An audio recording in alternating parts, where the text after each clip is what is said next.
According to Isaac Newton, the first law of motion states that an object will continue in a state of rest or of uniform motion in a straight line unless compelled by an external force to act otherwise.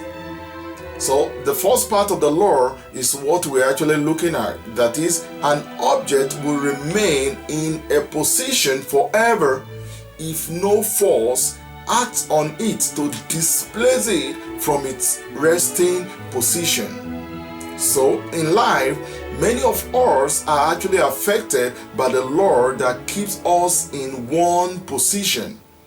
We lack the force or energy to break loose from the stagnant position and ensure we pursue our life goals. So today we're going to be looking at practical steps to breaking the law of inertia in achieving your goals.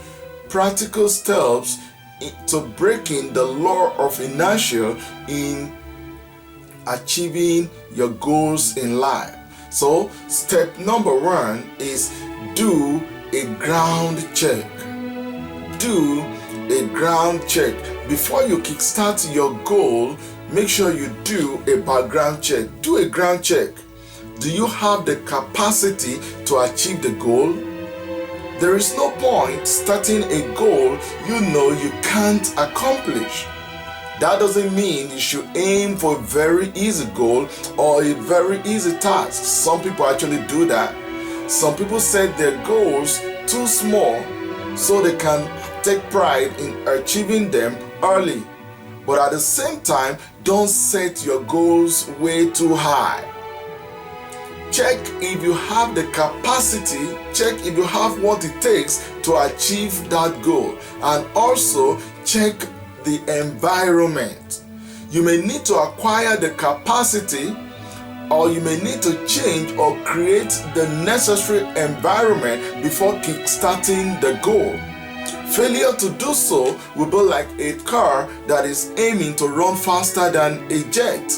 Even if the car is built with a jet engine, the environment where the car functions will not allow the goal to be achieved. So, make sure you acquire the capacity and create the necessary environment, or operate in the necessary or the right environment.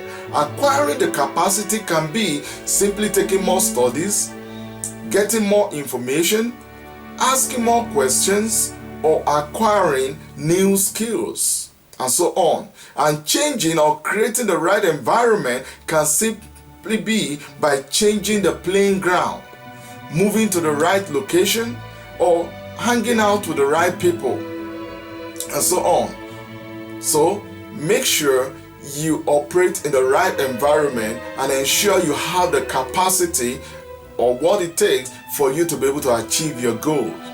Remember, your goal must also be SMART. I'm sure you know what that means already.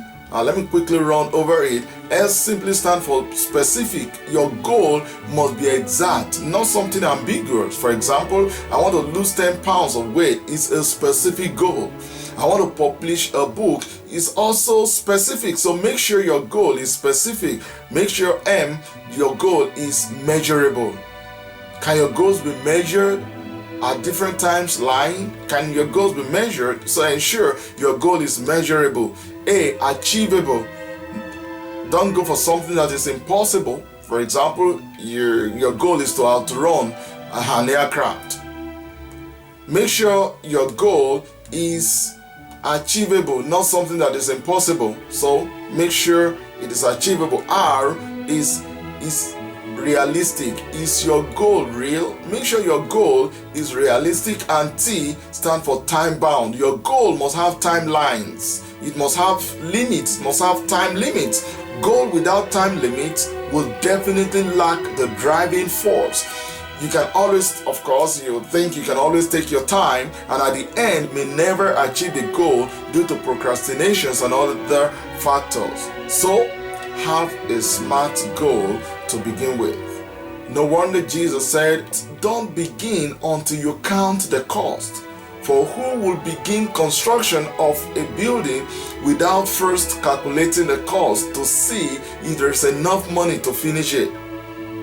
Otherwise, you might complete only the foundation before running out of money, and then everyone will laugh at you. They will say, there's this person who started that building and couldn't afford to finish it. So ensure you have a good plan for your goal. And the last step we're going to consider today, we're going to continue in the next episode, but the second step is have a goal mentor, or what I can refer to as a goal external auditor. Although it may not be compulsory, you can serve as a goal mentor for yourself. Although not compulsory, but if you discover you've been abandoning your goals after starting in the past, then it's time for you to consider having a goal auditor or a goal mentor. Someone who will be able to help you monitor your progress. Someone that can serve as a wake-up alarm at every timeline. Your goal mentor will have a copy of your goal timelines and will be able to remind you daily or weekly or monthly or at the agreed times to remind you of your next steps and praise you on steps achieved already. The consciousness of reporting to someone may actually help you to break the force of inertia and will help you to keep going. And remember, God is the ultimate in life. God is the ultimate in life. So consider accepting Jesus as your Lord and Savior today. Once again, my name is Paul Ojomu. I'm your host. See you again next time. God bless you. Bye-bye. Molding, changing, touching and affecting. In 300 seconds, transform your life and slide. In 300 seconds, transform your life. This is 300 seconds of transformation.